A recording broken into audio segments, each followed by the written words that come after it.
अत्याधुनिक वैद्यकीय यंत्रसामग्री, प्रगत तंत्रज्ञान आणि बालरोग तज्ज्ञांच्या तळमळीतून सीपीआरमधील बाल शस्त्रक्रिया विभागात अनेक आव्हानात्मक आणि गुंतागुंतीच्या शस्त्रक्रिया यशस्वी होत आहेत।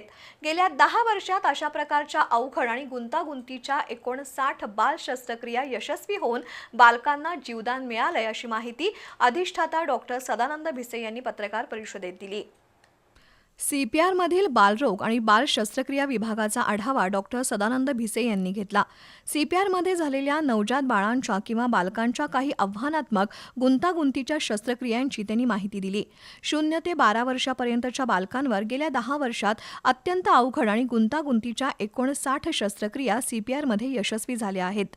एका 4 वर्षाच्या मुलीला पोटाचा दुर्मिळ आणि जीवघेणा आजार झाला होता। त्यातून तिचा रक्तपुरवठा बंद होण्याचा धोका होता। सांगली सिव्हिल रुग्णालयाच्या संदर्भातून आलेल्या त्या 4 वर्षाच्या मुलीवर सीपीआरमध्ये यशस्वी उपचार झाले।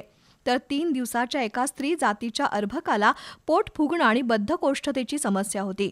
त्या बाळावर तातडीनं औषधोपचार आणि शस्त्रक्रिया करून बरं करण्यात आलं।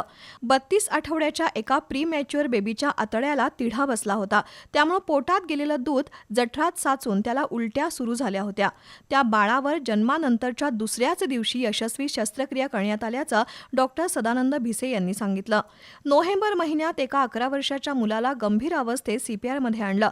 त्याच्या पोटावर तीव्र आघात झाल्यानं प्लीहेला गंभीर दुखापत झाली होती। त्या मुलावरही तातडीनं शस्त्रक्रिया करून त्याला बरं केलं।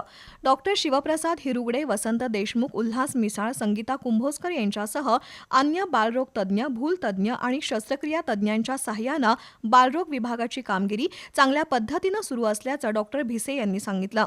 पत्रकार परिषदेला डॉक्टर भूषण मिरजे, सागर नाईक, महेश्वरी जाधव यांच्यासह बालरोग तज्ज्ञ उपस्थित होते।